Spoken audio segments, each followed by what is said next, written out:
Everyone, I would ask that everyone go ahead and take their seat.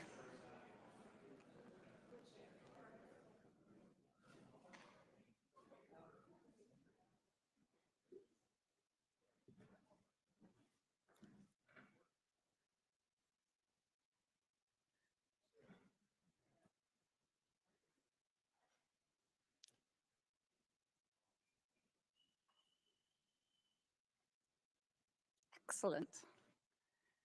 Good morning. I'm Angelisa Paladin. I'm very proud to be the president of Rankin Ray for the next hour. I want to thank you for coming this morning. I want to thank those that are in our virtual audience. This day is one of my favorite days of the meeting, and it's because we get to celebrate the accomplishments of amazing people. We get to welcome new people. Can I have a raise of hands? Is anybody here new to the meeting? Is this, yay, excellent, welcome. We are so happy you're here. And Rankin Ray is an amazing meeting, and I look forward to meeting you. I want to start by welcoming our global partner from the Mexican Society of Radiology and Imaging, Dr. Salvador Perez. He is the president of the Mexican Society. He's the head of radiology and imaging at the department at Central Military Hospital and an interventional radiologist. He's the course head of the radiology imaging specialty and the vascular and interventional society specialty at the Military School of Health graduates. So Dr. Perez. There he is. Yes.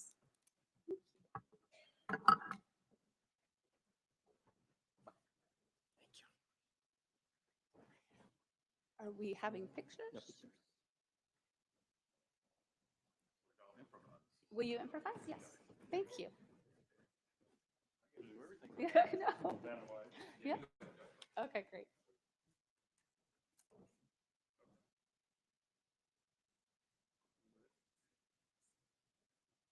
Thank you. Thank you. Thank you. One more? Yes, one more? Okay. Oh, so the real pros here now. Yeah. We're going to put you in. Okay.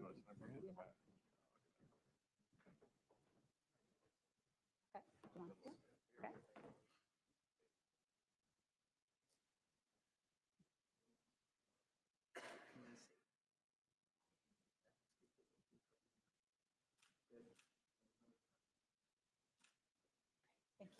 you. You're welcome.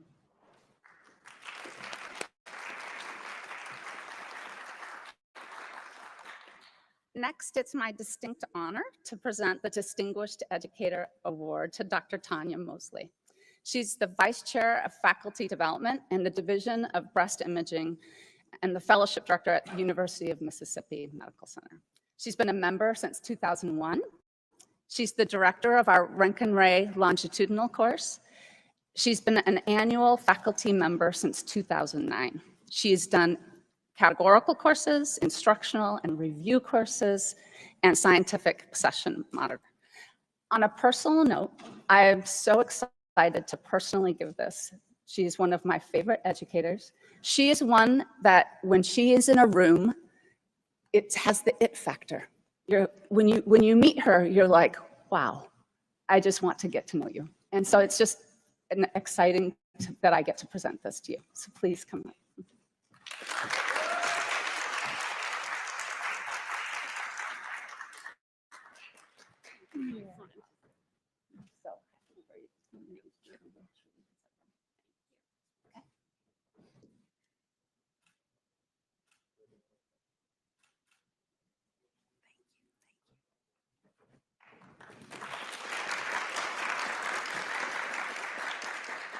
Next, we get to celebrate our scholars. So I'm going to introduce our first Rankin Ray scholar, Dr. Matthew Lee. He's from the University of Wisconsin, and his project is AI-driven abdominal CT-based biomarkers for predicting cardiometabolic risk in early and middle-aged adults. Come on.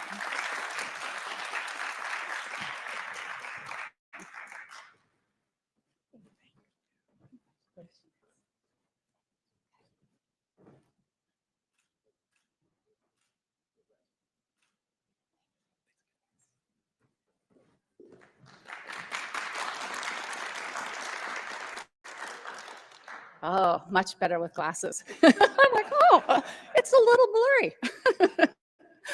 Next, I would like to welcome Dr. Luca Pasquani. He is an assistant professor in radiology and biomedical imaging at Yale School of Medicine, and he's a neuroradiologist. His project is imaging adaptive plasticity for the preoperative planning of language in brain tumors. Congratulations.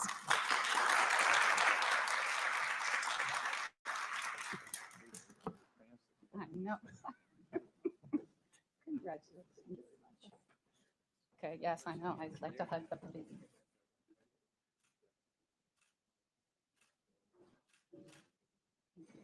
Congratulations.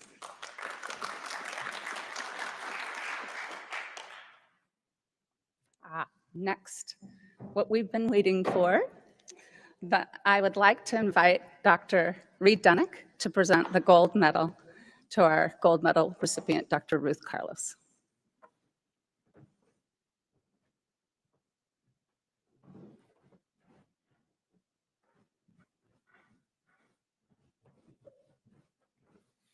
Thank you. And it's such a pleasure to be here in San Diego for this occasion. Ruth Carlos has been a colleague and friend of mine for just a few years, and it is really an honor to be able to make this presentation. Ruth was born in Manila. She's the first grandchild, and even Ruth admits that she was spoiled rotten. Some things don't change. This is a picture of Ruth early on, and you'll note that Ruth is really focused on the camera. This is her baby sister, Ruby, who has joined us today. At age 11, her family emigrated to Michigan. Not quite sure why they chose Michigan, because the weather is a little different in Michigan than the Philippines. In fact, they settled in the western part of the state, which is heavily Dutch in origin. So I guess you added a little diversity. Interestingly, the day she arrived was the middle of a blizzard. Welcome to the upper Midwest. Well, Ruth is truly a Midwesterner. College at the University of Chicago, medical degree at Chicago, residency in Chicago, and then came back to Michigan for a fellowship in abdomen, and while there, got a master's degree in research design. She also received training from the National Cancer Institute in implementation of cancer research. As a faculty, Ruth was a star.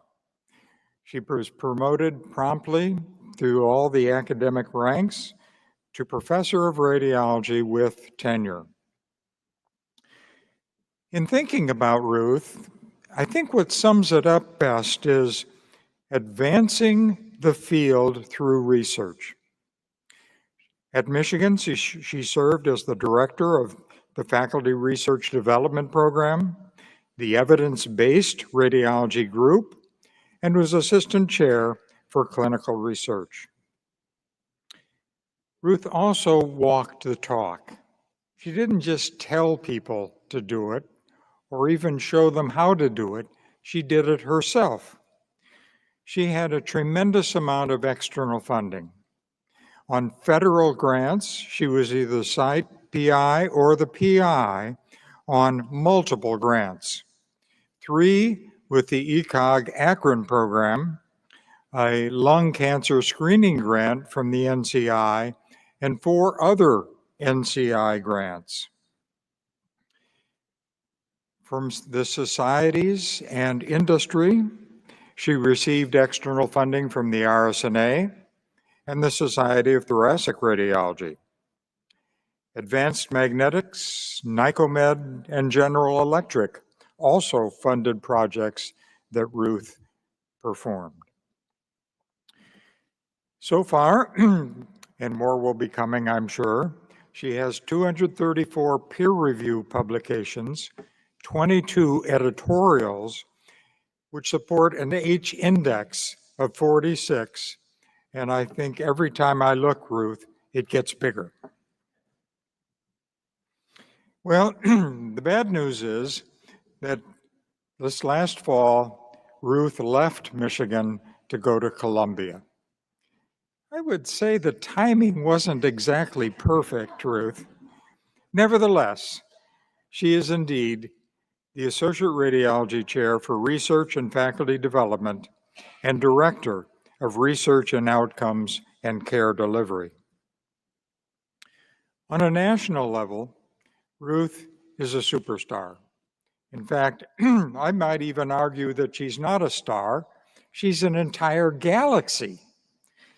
She has contributed significantly to the RSNA as chair of the Scientific Program Committee for Health Services Research, as co-chair of the Introduction to Academic Radiology, and as chair of the Research Development Committee. Indeed, she was recognized by the National Academy of Medicine, previously the Institute of Medicine, as an emerging leader. She participated in the Academy for Radiology and Biomedical Imaging Research, serving on the executive committee as president and as president of CIBR. She was a member of the Radiology Alliance for Health Services Research, serving as chair of the program committee, on the board of directors, and president in 2008. A member of the Association of Academic Radiologists, formerly the AUR, but AAR now, recognizing the many academic radiologists who are not formally part of a university program. She chaired 5 different committees and served as president in 2012. The American College of Radiology. She served as the panel chair for the in-service exam item writers, on the board of directors of the AIRP, and of course, for the ACR imaging network known as ACRIN. I think she, along with Bruce Hillman, were largely responsible for its amazing success. The thing I think I'm actually most proud of is Ruth's work with the General Electric AUR Radiology Research Academic Fellowship, known as GIRAFFE. She served on the board for several years and became chair of the board in 2012, a position she still holds, which in itself is recognition of the quality of the work she did. Now, what I'm most impressed with, though, is there was a period of, shall I say, economic turmoil during this time, cost savings, cost cutting, et cetera. But Ruth was able to maintain consistent funding for this program throughout that entire time. Well, we're used to thinking of Ruth in a formal meeting position. Here she is speaking, and I had to blow this up to read it, but it's McCormick Place. So we know where that one was. Here's another picture of Ruth talking to someone, explaining some point to another meeting attendee. But she also has a personal life. She's married to Gordon Lawless, and here she is at a Lawless family reunion, dressed a little less formally than we see today. Well, of course, I've saved the best to last. The American Roentgen Society, our oldest society. Ruth has served on 11 different committees, served on the Executive Council for 11 years, chaired what many would consider the most important committee, the Publications Committee. And as a journal editor, I admit to a slight bias in that, but nevertheless, the AJR is absolutely a wonderful journal. And, of course, as president in 2019. Well, Ruth Carlos, to sum this up, is a professor of radiology. She is an educator. She was honored by the RSNA as an Honored Educator Award 5 different times. She's an investigator. She was named as Distinguished Investigator of the Academy of Radiology Research. And as a leader, she served as president of the Academy, the American Roentgen-Ray Society, the Association of University Radiologists, and the Radiology Alliance for Health Services Research. Ruth is a role model, a triple threat, if you will, maybe even a quadruple threat. And she was the first female editor of a major radiology journal, the Journal of the American College of Radiology. Ruth, congratulations.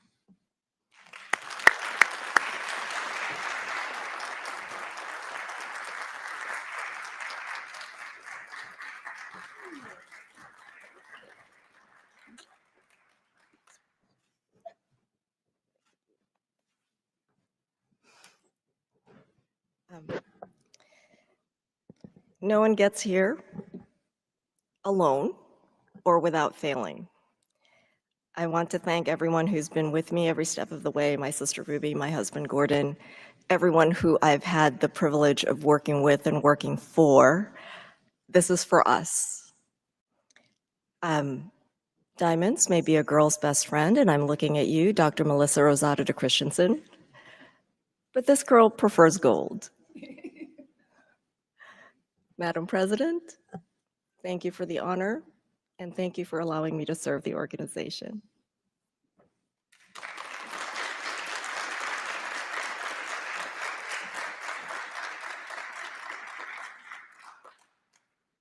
Oh, it's such a, I find these mornings so inspiring when you hear all that she's accomplished, and then on top of it, just being an amazing person. So, so excited. Next, I'm really looking forward to presenting the Lifetime Service Award to Susan Capitelli.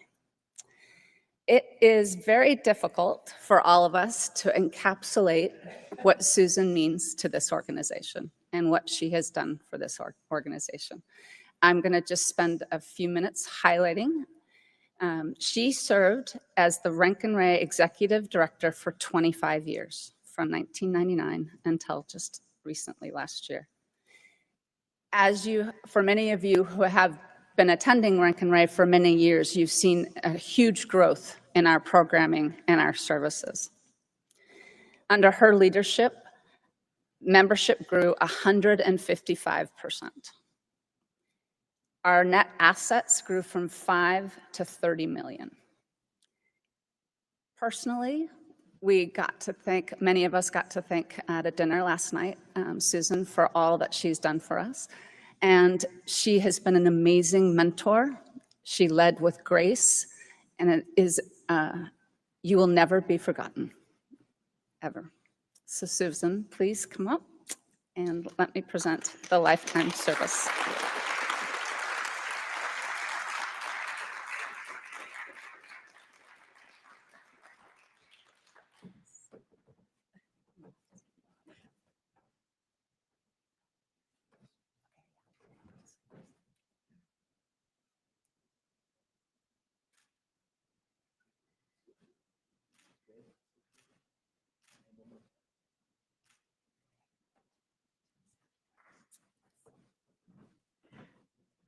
So thank you, Dr. Paladin. I'm not sure when that picture, what year that picture was from, but I did note I was wearing the same jacket as I'm wearing now. I just wanted to just take a moment and say when I joined the society, I actually joined the society 33 years ago, I knew it was going to be a great opportunity. But what I could not have envisioned then was just how much fun the journey was going to be. And with a leadership that's always open to new ideas and a can-do staff, innovation is bound to flourish, and innovating is fun.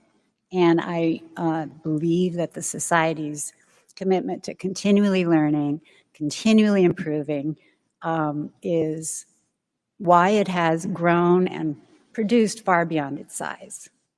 I'm going to get emotional.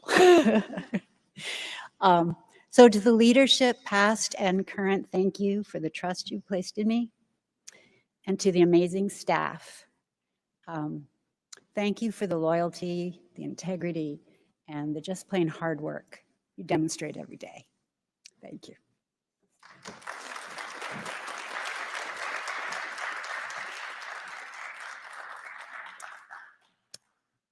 My next order of business is to welcome our new president, Dr. Deb Baumgartner.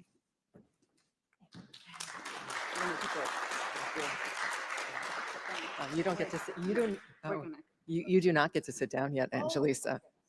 Reggie, you're welcome to. Before I start the business meeting, I want to take an opportunity to thank Dr. Angelisa Paladin for her service as the 2024-2025 president. Working with Dr. Paladin over, I don't know, maybe the last 10 years or so, I have learned a lot from her about being a leader. She is thoughtful and passionate. She is collaborative and insightful. She is not threatened by anyone else's beliefs and opinions and truly wants to hear what each of us has to say before a decision is made. She makes every member of the team feel valued and heard. She knows the whole is more than a part of the sums. She knows the whole is more than the sum of its parts. Sorry, and lifts us all up with her. I can only hope to lead with half as much skill as she did. And if I reach that minimum threshold, I think we'll be in good hands. So I'd like a round of applause for Dr. Paladin. And as a token of my appreciation to her, I have a gift I'll give her, which she can open on her own, which I have hid in here. Thank you so much, Angelisa. So thoughtful. I was not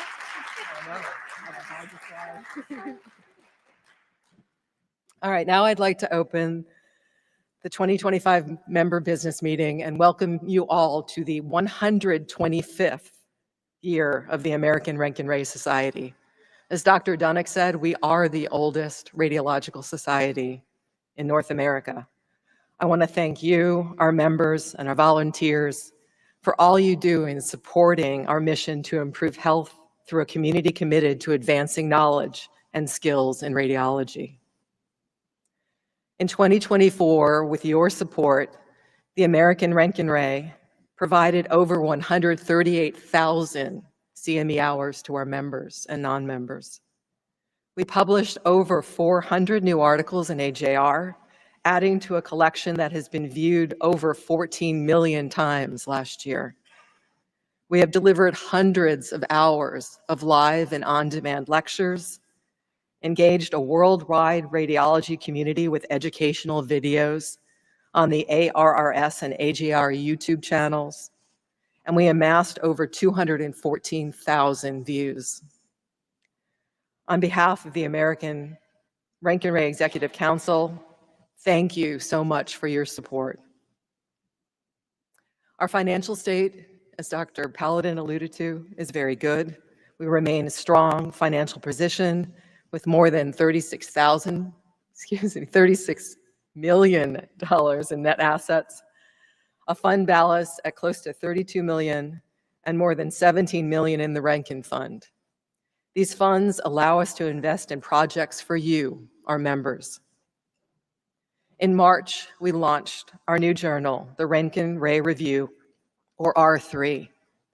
R3 offers a mix of radiology education, including pictorial essays, clinical practice challenges, case reports, and articles offering CME credit. I would personally like to thank Dr. John Leyendecker, the inaugural editor-in-chief, for his outstanding work in launching the new journal within a year. We thought about this last year's meeting, and within the year, it was done. Please join me in thanking John. You want to stand up for a moment or not?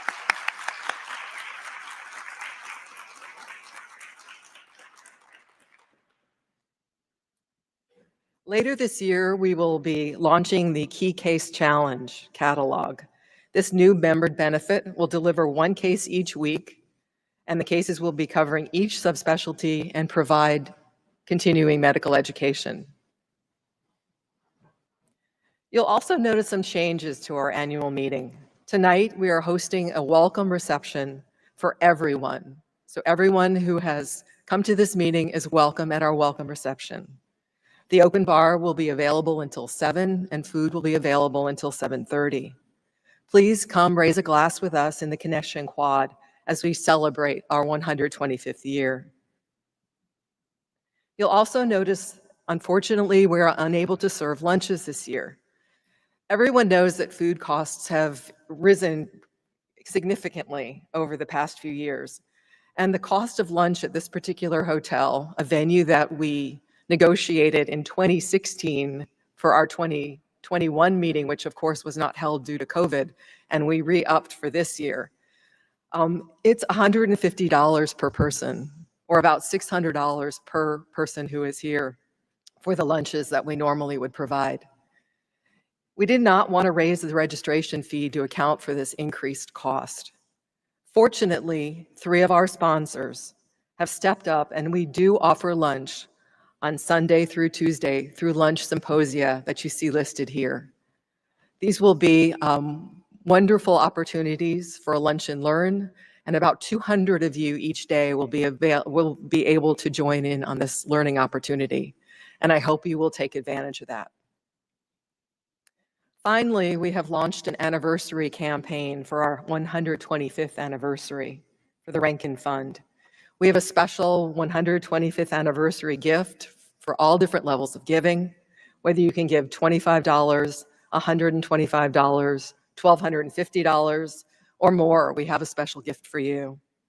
Your gifts are tax deductible and support incredible programs like our Rankin Ray Scholars, 2 of whom we met today.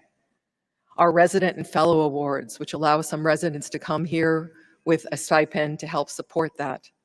The Clinical Educator Development Program, which is a wonderful program for early career radiologists to learn more about how to be an academic radiologist. And our new Spark program for continuing professional development. In addition, we're starting a Clinical Educator Development Program Part 2 for mid-career radiologists. So I hope you'll come by the booth and take advantage of our gifts at all levels for our 125th anniversary campaign. We now have an election. The nominating committee, with the approval of the Executive Council, nominates Dr. John Leyendecker for Vice President. Now, you'll note that normally someone would come on the board as a secretary-treasurer, but due to professional and personal commitments, we are asking Dr. Munden to remain the secretary-treasurer for 1 additional year. So I need to have a call for a vote. Is everyone who is in favor of Dr. John Leyendecker joining our board as the vice president? Can I have an A? Excellent. Anyone opposed? Congratulations, John.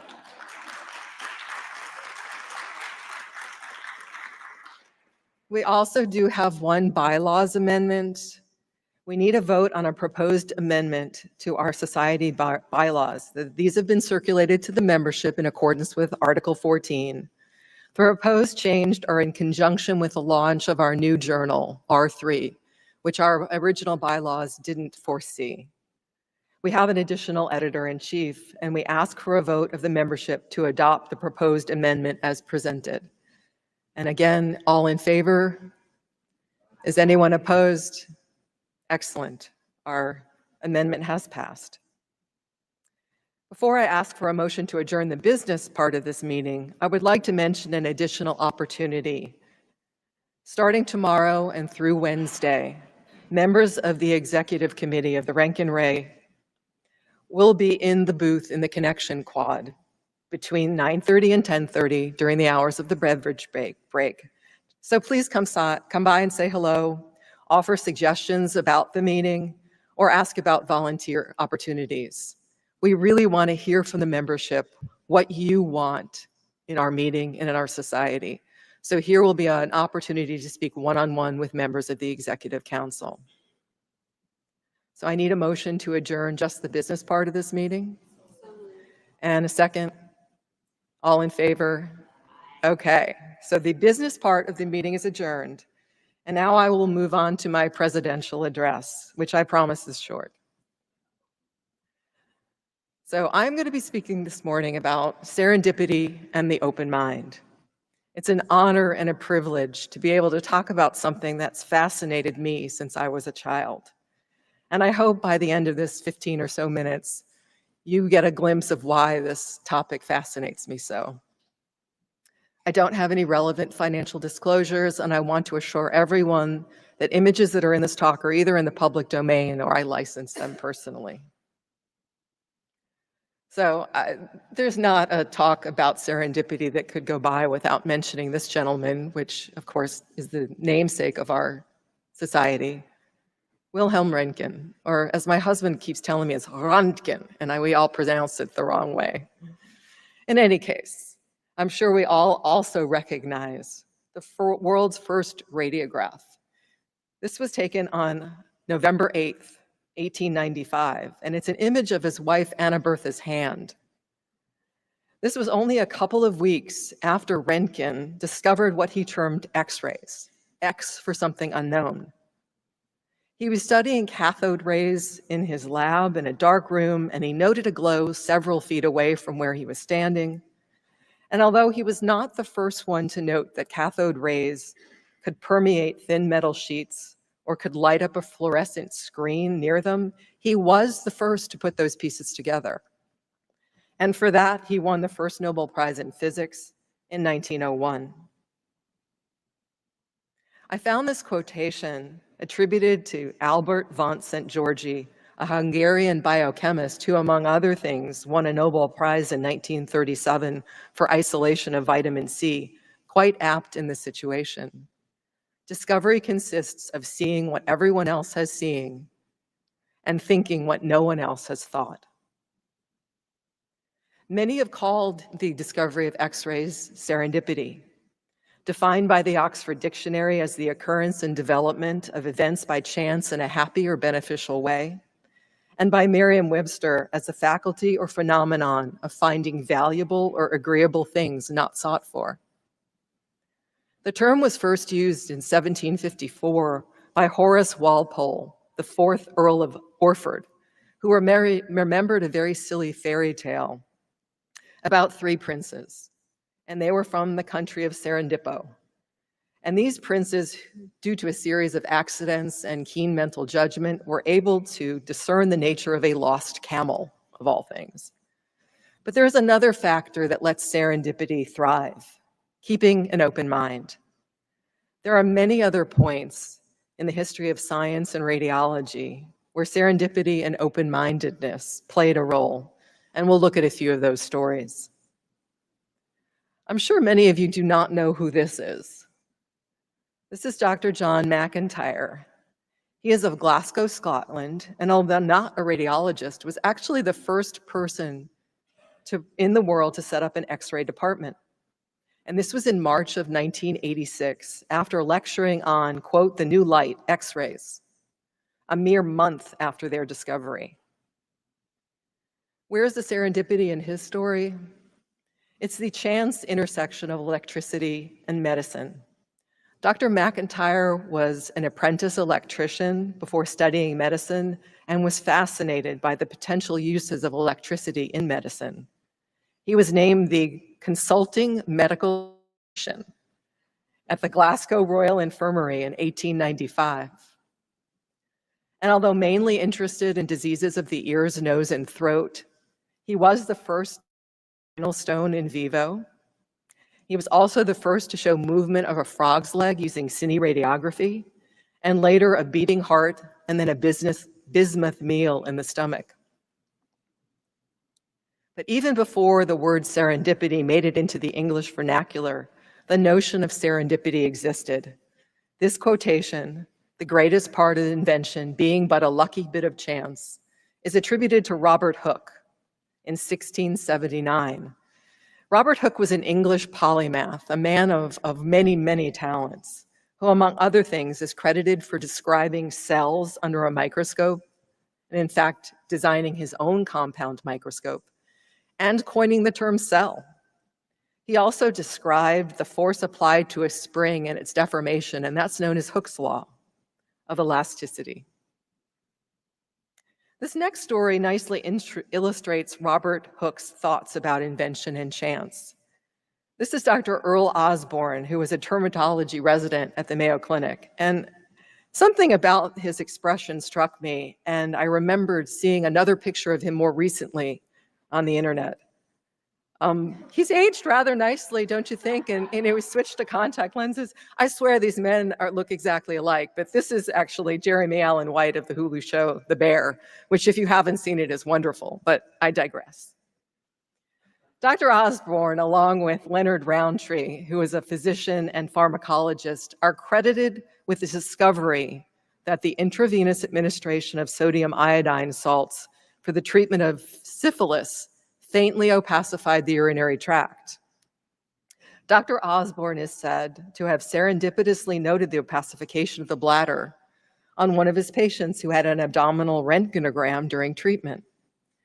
When asked about the discovery, he stated, quote, "It occurred to one of us that if in röntgenology of the urinary tract, advantage could be taken of the fact that sodium iodine, after its introduction into the body, is normally excreted in the urine, röntgenograms of the kidneys, ureters, and bladder," anybody recognize KUB, "might be secured without the need for catheterization."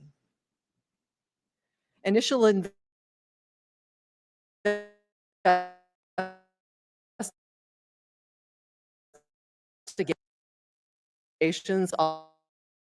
also included a radiologist named Charles Sutherland, and a urologist published in JAMA in February of 1923.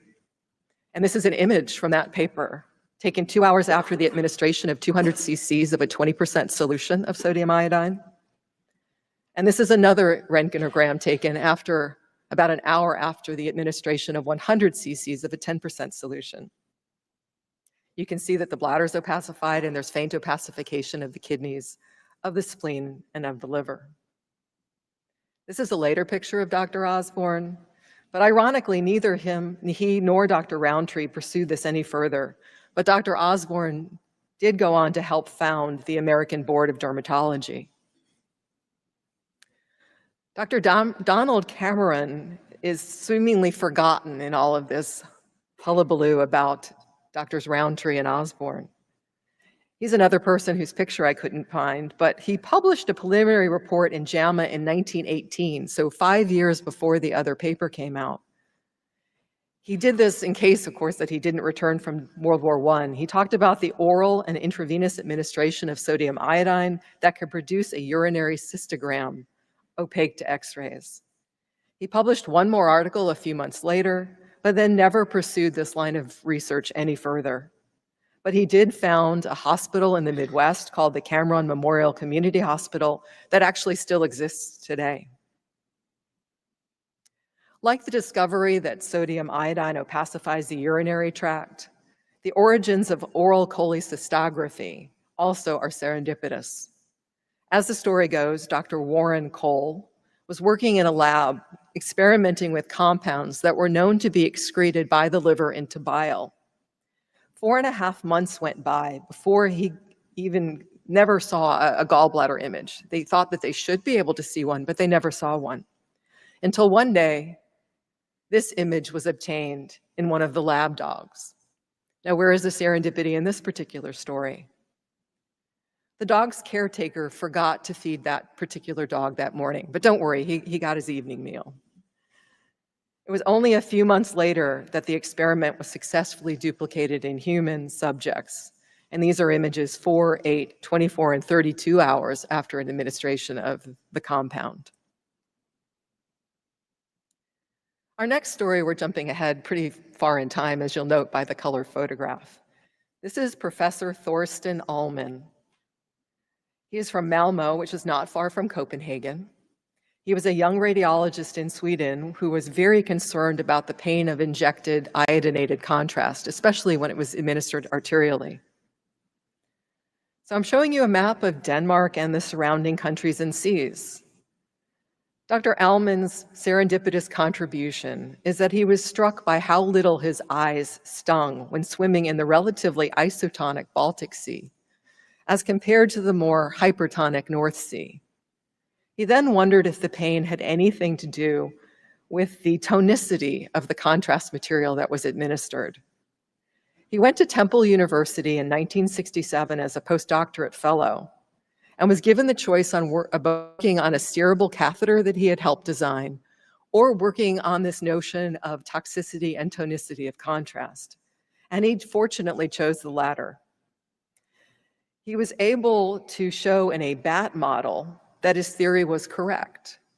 But then he had to go about designing something that could be utilized in humans, a more ideal contrast agent. He wasn't a chemist, so he bought himself some textbooks, taught himself the basics of organic chemistry, and tried to get someone interested in producing this theoretical compound.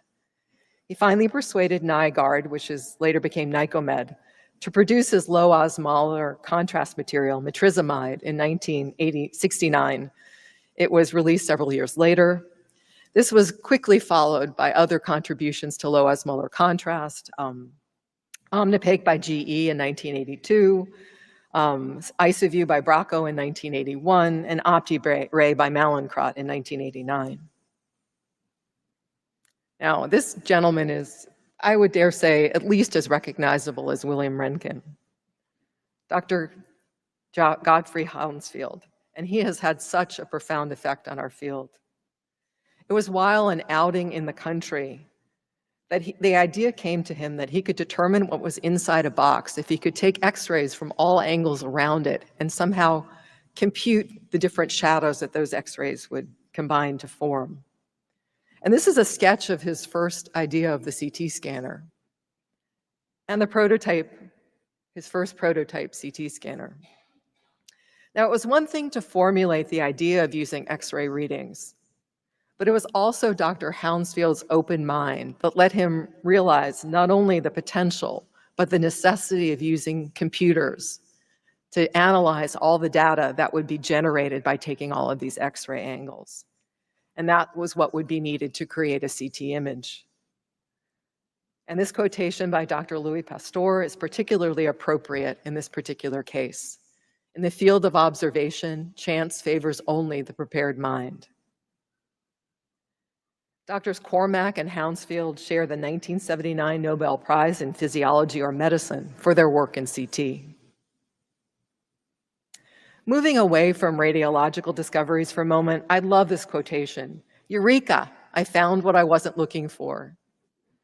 This is associated with a book called Happy Accidents by a renowned abdominal radiologist named Dr. Mort Myers. He spent his career at State University of New York in Stony Brook, again emphasizing that the open mind is primed to take advantage of serendipity. How many of you know that the invention of the microwave oven had its origins when an engineer working with radar sets had a candy bar in his pocket melt and realized that it must be from emitted radio waves? Or that Viagra was discovered by Pfizer when looking for a drug that increased blood flow to the heart, but they found that it increased blood flow a little lower than the heart? Or the discovery of artificial sweeteners. They were found to be sweet when inadvertently tasted. First saccharin by Konstantin Fahlberg, a chemist working on coal tar derivatives. Then later aspartame by James Schattler, a chemist working on anti-ulcer drugs. I'm sure they are completely not up to today's standards if they're tasting the compounds that they don't even know what they're working with in their labs, but we can excuse them for that.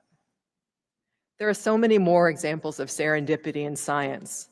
Dr. Fleming's discovery of penicillin, he was working on compounds that would inhibit the growth of bacteria, but serendipitously noted one plate that had some mold on it seemed to be doing better than the other ones. The veterinary pathologist Frank Schofield's discovery that spoiled sweet clover hay led to a hemorrhagic illness in cows, and this eventually led to the isolation of dicumarol or warfarin. Or the serendipity of the population in the United Kingdom erroneously getting a half dose of the Oxford AstraZeneca COVID-19 vaccine before a second full dose. That gave a 90% effectiveness rate against COVID-19 as compared to the 62% when 2 full doses were tested in Brazil and South Africa. There is a Dutch scientist named Pek van Andel who studies serendipity patterns in knowledge and discovery. And he's categorized 3 main types of serendipity. His paper on this goes into a lot more detail, but his 3 main types are positive serendipity, when a surprising fact is seen and followed by a correct interpretation, for example, X-rays. Pseudo-serendipity, to discover something you were looking for, but in a surprising way. And the example that he uses is penicillin. Or negative serendipity, when a surprising fact is seen, but not optimally investigated.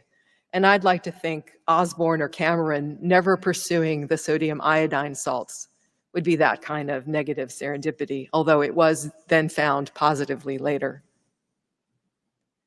Others have built on Van Andel's work, including Darbelli et al., who published a paper titled Interdisciplinary Research Boosted by Serendipity. Their contention is that getting rid of the silos that house most of our disciplines and opening one's mind to the unexpected are fundamental to the work of researchers who position themselves between and beyond disciplines. That serendipity itself is an important part of interdisciplinary research. Serendipity as a creative process is foundational in interdisciplinary collaboration, boosting the exchange of ideas to exploit the unexpected. And this that you see up here is my interpretation of that paper. 2 examples from Darbelli's paper are the following. Researchers at Dow Chemical were tasked with inventing a chemical compound for protecting windscreens of airplanes. They applied substance number 401, and I'm assuming that there were 400 others that failed before this one. The researchers realized after they applied this substance that they could no longer remove the measurement device that they were utilizing on the windscreen. And they were very worried because this is very costly equipment. So they called their boss, Harry Coover, who had a doctorate in chemistry. And when he faced with this unexpected effect of the substance 401, he realized the researchers had unknowingly and unintentionally discovered superglue, which was a substance that could bond metal and glass. Under Coover's initiative, Dow abandoned trying to find something better for windscreens and channeled its efforts into developing superglue and marketing that product, which many of us use today. Ironically, the near complete opposite of superglue was also a serendipitous discovery, the accidental discovery of the adhesive used in Post-it notes. This was discovered by Spencer Silver, and he discovered an adhesive that sticks without permanently sticking and only does so in one direction. I'm going to switch gears here for just a moment, and we're getting toward the end. How about looking at serendipity kind of more on a personal level? I've always been fascinated by the role of luck in my life and in the lives of others. When I was a child, whenever anything good in my life happened, I would tell my mom, I got lucky. To which my mom would say, we make our own luck. And this phrase has stuck with me for a very long time, and may be my definition of serendipity. Making our own luck, being open to possibilities when they happen and taking advantage of them. In one sense, then, I could describe my ascent to becoming president of the Rankin Ray Society as lucky. Again, lucky in the sense that I said repeatedly yes to opportunities, to volunteer, even if the opportunity wasn't glamorous or that it would mean a lot of work. So here's what I conclude about serendipity. For those of you in the room who are already involved in research or want to be involved in research, getting your feet wet in research, know that chance, luck, serendipity, whatever you want to call it, will play a role in your career. So keep an open mind. Expect the unexpected, turn it on its head, Seek out ways to collaborate with people who are in related and unrelated fields. Take advantage of the opportunity to network and community build at meetings such as the Rankin Ray Society, with those outside of your chosen field or discipline, or those inside your chosen field and discipline. There will be so many more serendipitous discoveries in our lifetime and many lifetimes to come. It's what keeps our field and so many others so interesting.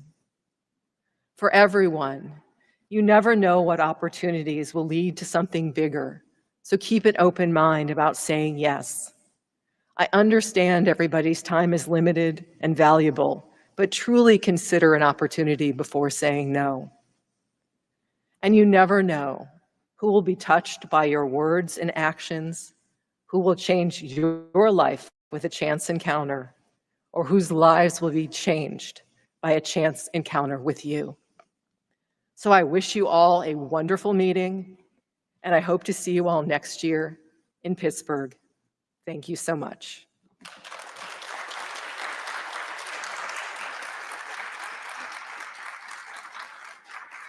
And with that, I would like you all to venture forth and have a wonderful Rankin Ray meeting.